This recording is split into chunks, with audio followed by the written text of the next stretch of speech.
Hello friends, welcome to study with Kashi. Friends, आज की video में हम क्लास 12 केमिस्ट्री के चैप्टर नंबर 3 रासायनिक बलगतिकी के मोस्ट इंपॉर्टेंट टॉपिक शून्य कोटि की अभिक्रिया और शून्य कोटि की अभिक्रिया के लिए वेग स्थिरांक का व्यंजक को करने वाले हैं।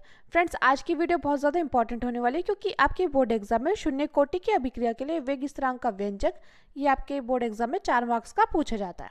तो चलिए हम अपनी वीडियो को स्टार्ट करते हैं। देखिए, इससे पहले मैं आपको बता दूं, मैंने चैप्टर नंबर 1 और चैप्टर नंबर 2 बिल्कुल बेसिक से कराए हुए हैं। अगर आपने वो नहीं देखे तो आपको प्लेलिस्ट मिल जाएगी, आप वहाँ से जाकर वो वीडियो ज़रूर देख लीजिएगा। तो देखिए, शून्य कोटि की अभिक्रिया क्या है। तो वह अभिक्रिया जिसमें अभिक्रिया की दर अभिकारक की सांद्रता के शून्य घात के समानुपाती होती है उसे शून्य कोटि की अभिक्रिया कहते हैं। तो देखिए, शून्य कोटि की अभिक्रिया क्या होगी कि वह अभिक्रिया जिसमें अभिक्रिया की दर अभिकारक की सांद्रता के शून्य घात के समानुपाती होती है उसे हम शून्य कोटि की अभिक्रिया कहते हैं। अब देखिए, बात आती है इसके उदाहरण की। तो इसका उदाहरण क्या है, H2 + Cl2 एरो सूर्य का प्रकाश क्या काम करेगा, इसमें उत्प्रेरक का काम करेगा 2HCl, यानी कि हाइड्रोजन और क्लोरीन मिलकर सूर्य के प्रकाश की उपस्थिति में क्या बना रहे हैं, हाइड्रोक्लोरिक अम्ल बना रहे हैं। अब देखिए फ्रेंड्स, शून्य कोटि की अभिक्रिया की परिभाषा इतनी इंपॉर्टेंट नहीं है जितनी इंपॉर्टेंट है शून्य कोटि की अभिक्रिया के लिए वेग स्थिरांक का व्यंजक। तो देखिए, ये सबसे ज़्यादा इंपॉर्टेंट है। तो देखिए, शून्य कोटि की अभिक्रिया के लिए वेग स्थिरांक का व्यंजक। तो देखिए, हम यहाँ पर क्या मान लेते हैं, हम यहाँ पर मान लेते हैं एक अभिक्रिया। तो देखिए, ए हमने मान लिया, यहाँ पे ए है, एरो B + C, यहाँ पे ए क्या है, ये अभिकारक है, और जो इधर की साइड होते हैं उसको क्या बोलते हैं, उसको बोलते हैं उत्पाद। हमने मान ली ये क्या है, ये एक अभिक्रिया है। अब देखिए, शून्य कोटि की अभिक्रिया से हम यहाँ पे लिखेंगे शून्य कोटि की अभिक्रिया से। देखिए, परिभाषा में क्या लिखा है, परिभाषा में लिखा है कि वह अभिक्रिया जिसमें अभिक्रिया की दर अभिकारक की सांद्रता के शून्य घात के समानुपाती होता है। तो देखिए, अभिक्रिया की दर क्या होती है, अभिक्रिया की दर को हम R1 या dx/dt भी लिख सकते हैं।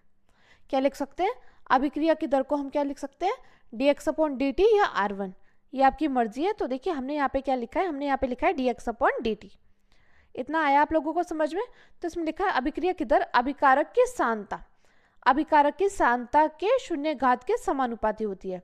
तो देखिए, अभिकारक क्या है, यहाँ पे अभिकारक है A। अब देखिए, अभिकारक की सांद्रता, तो देखिए सांद्रता को मैंने आपको बताया था पहली वीडियो में ही कि सांद्रता को ब्रैकेट से प्रदर्शित करते हैं।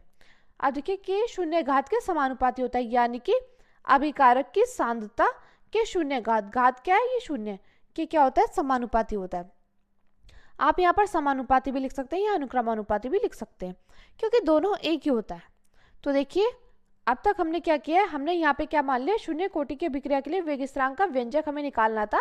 तो हमने यहाँ पे क्या मान लिया, हमने यहाँ पे मान लिया अभिक्रिया हमने मान लिया ए एरो B + C, जहाँ पे ये क्या है, ये अभिकारक है और B + C क्या है, उत्पाद है। अब हम यहाँ पर क्या लिखते हैं, हम यहाँ पे लिखते हैं शून्य कोटि की अभिक्रिया से। तो देखिए, क्योंकि हमारे डेफिनेशन में हमें पता है कि क्या लिखा है कि अभिक्रिया की दर अभिकारक की सांद्रता के शून्य घात के समानुपाती होता है। तो देखिए, अभिक्रिया की दर क्या है, इसको R1 या dx/dt लिख सकते हैं।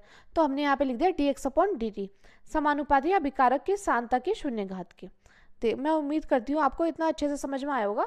अब देखिए, आगे देखते हैं। आगे देखिए, dx/dt इज इक्वल टू, अब देखिए वहाँ पर क्या था, वहाँ था समानुपाती। जब इसको बराबर करेंगे तो यहाँ पर क्या आ जाएगा, यहाँ पे एक स्थिरांक आ जाएगा, यानी कि नियतांक आ जाएगा। इसको क्या बोलेंगे, इसको बोलेंगे हम वेग नियतांक। तो देखिए, यहाँ पर क्या आ गया, k आ गया, जो कि क्या है, वेग स्थिरांक है। अब देखिए, a एरो की घात 0, ये ऐसा का ऐसे ही है। अब देखिए, हम यहाँ पे लिख देते हैं k क्या है, k हमारा है वेग स्थिरांक। अब देखिए, हम यहाँ पर क्या करेंगे, हम यहाँ पे करेंगे dx/dt is equal to k। देखिए, क्योंकि हम कुछ भी करें, हम यहाँ पर a की पावर 0 कर दे या b की पावर 0 कर दे, किसी की भी घात अगर 0 हो तो उसका मान क्या होगा, उसका मान 1 होता है। ये बात आपको पता ही होगी। तो देखिए, यहाँ पे आ जाएगा dx इज इक्वल टू, अब ये जो dt है ये k के साथ जाएगा गुणा में, तो dx बराबर k × dt। तो हमने इसको क्या मान लिया, हमने इसको मान लिया समीकरण नंबर 1। मैं उम्मीद करती हूँ फ्रेंड्स आपको इतना अच्छे से समझ में आया होगा। अब देखिए अब हम क्या करेंगे, इस पूरे का क्या कर देंगे, समाकलन कर देंगे। तो जब हम इस पूरे का समाकलन करेंगे तो देखिए ये है dx के सापेक्ष समाकलन, तो जिसके सापेक्ष समाकलन करते हैं वही आता है। ये हमारा समाकलन का फॉर्मूला है कि जिसके सापेक्ष समाकलन करेंगे वही आएगा। तो देखिए यहाँ पे था समाकलन dx, तो यहाँ पे क्या आ जाएगा, x आ जाएगा। अब देखिए k क्या है, k अचर राशि है, तो ये क्या हो जाएगी, ये बाहर आ जाएगी क्योंकि k क्या अचर राशि है। अब देखिए dt, तो देखिए dt के सापेक्ष समाकलन करेंगे तो क्या आ जाएगा, t आ जाएगा। तो यानी कि हमने यहाँ पे करा, एक लाइन और बढ़ा दी, समाकलन dx बराबर k, यहाँ पे देखिए dt।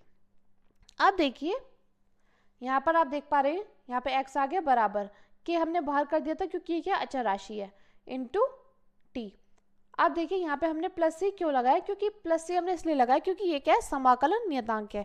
क्या है फ्रेंड्स, ये है समाकलन नियतांक। हम इसको नाम देंगे समीकरण 2। क्या नाम देते हैं, समीकरण 2। अब देखिए यदि हम x बराबर 0 और t बराबर 0 रख दें तो c बराबर क्या हो जाएगा, c बराबर हो जाएगा 0। यदि हम इस वाले इक्वेशन में समीकरण 2 में x बराबर 0 और t बराबर 0 रख दें तो क्या हो जाएगा, c बराबर 0 आ जाएगा। देखिए अब जो हम ये c का मान है, c का मान कहाँ रखेंगे, c का मान रखेंगे हम समीकरण 2 में। क्या रखेंगे, समीकरण 2 में रखेंगे।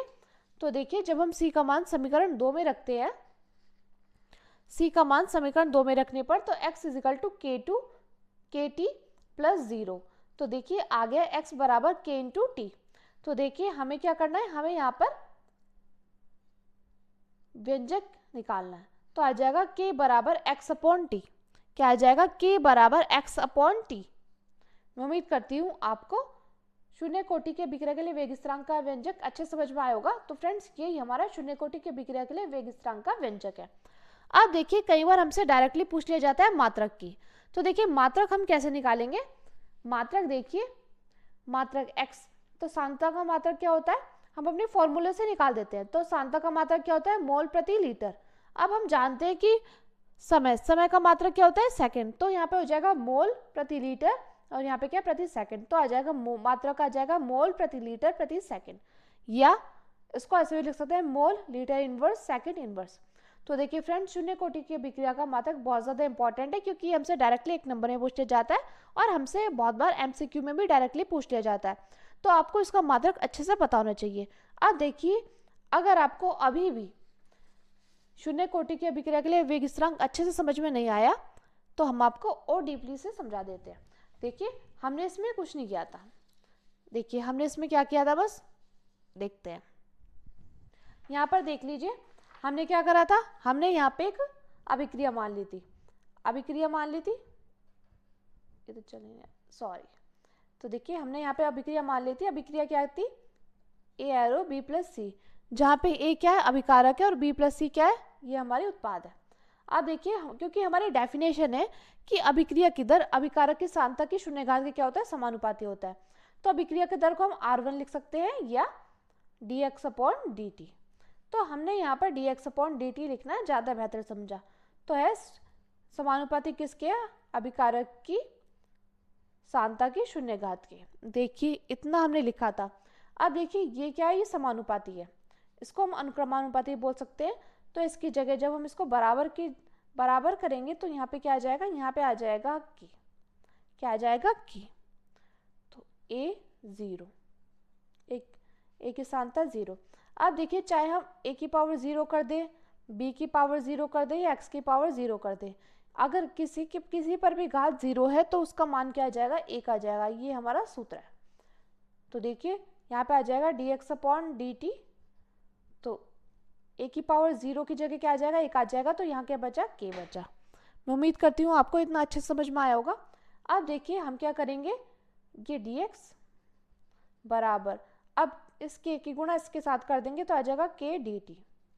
तो इसको क्या मान लेंगे, इसको मान लेंगे हम समीकरण नंबर 1। हमने यहाँ पर बस इतना किया था। अब हमने क्या किया था, हमने समीकरण 1 का समाकलन कर दिया था। तो जब हमने इसका समाकलन कर दिया था तो देखिए कि तो बाहर आ जाएगा क्योंकि ये क्या है, ये अचर राशि है। तो देखिए समाकलन का सूत्र क्या होता है, समाकलन का सूत्र होता है जिसके सापेक्ष समाकलन करते हैं वही आ जाता है। तो यहाँ पे x के सापेक्ष था इसलिए x आ जाएगा और यहाँ पे देखिए k ऐसा कैसी और यहाँ पे क्या था, यहाँ पे टी के सापेक्ष था, तो इसलिए यहाँ पे आ जाएगा टी। अब देखिए यहाँ पे आ जाएगा प्लस सी, तो सी क्या है, सी हमारा समाकलन नियतांक है, ये बात आपको पता होगी। तो हम इसको क्या मान लेंगे, इसको मान लेंगे हम समीकरण नंबर 2। जब हमने इसको समीकरण नंबर 2 मान लिया तो हम यहाँ पे लिखेंगे यदि x बराबर 0 और t बराबर 0 रख देंगे हम, तो क्या होगा। तो हमने इसमें लिखेंगे यदि x बराबर 0 और t बराबर 0, तो c का मान क्या होगा, c का मान हो जाएगा 0, यानी कि हो जाएगा c बराबर 0। इतना आया आप लोगों को समझ में। तो देखिए जब हमने यहाँ पे c बराबर 0 रख दिया, c का मान क्या निकल कर आया, 0 निकल कर आया, तो हम क्या करेंगे, c का मान रख देंगे समीकरण नंबर 2 में। तो समीकरण 2 में हम c का मान रख देंगे तो आ जाएगा x बराबर के टी प्लस 0, यानी कि क्या आ जाएगा x बराबर k इंटू टी। तो देखिए अब आप देख पा रहे होंगे ये k के साथ t क्या है, k के साथ हमारा t है गुणा में, तो ये इसके नीचे चला जाएगा, भाग में चला जाएगा, तो यहाँ आ जाएगा k बराबर x अपॉन टी। तो ये क्या निकल कर आ गया, ये निकल कर आ गया हमारा शून्य कोटि की अभिक्रिया के लिए वेग स्थिरांक। तो फ्रेंड्स हमें यही निकालना था। और देखिए अगर आपको अब भी समझ में नहीं आया तो आप कमेंट कर ज़रूर बताना, हम आपको और अच्छे से समझाने की कोशिश करेंगे। और अगर आपको वीडियो अच्छी लगे तो प्लीज़ ज़्यादा से ज़्यादा लोगों में शेयर ज़रूर करिएगा, और प्लीज़ एक लाइक और एक कमेंट ज़रूर करिएगा, क्योंकि आपका कमेंट मेरे लिए मोटिवेशन काम करता है। अब देखिए फ्रेंड्स हमने ये तो निकाल लिया। अब कई बार हमसे मात्रक डायरेक्टली पूछ ले जाता है 1 नंबर में, तो देखिए कई बार MCQ में आ जाता है, कई बार आ जाता है हमारे 1 नंबर के क्वेश्चन में। तो हमें क्या करना है, हमें निकालना है शून्य कोटि की अभिक्रिया के लिए मात्रक। तो देखिए हम जानते हैं x क्या है, x है सांद्रता। तो सांद्रता का मात्रक क्या होता है, मोल प्रति लीटर। और हम जानते हैं समय का मात्रक क्या होता है, सेकंड। क्या होता है, सेकंड। तो यानी कि मात्रक क्या निकल कर आ जाएगा, मात्रक निकल कर आ जाएगा हमारा मोल प्रति लीटर प्रति सेकंड। जिसको हम ऐसे भी लिख सकते हैं mole litre inverse second inverse. अब देखिए आपके ऑप्शन में जो भी दिया गया होगा आप उसके हिसाब से देख लीजिएगा। तो फ्रेंड्स मैं उम्मीद करती हूँ आपको शून्य कोटि की अभिक्रिया के लिए वेग स्थिरांक का व्यंजक अच्छे से समझ में आया होगा।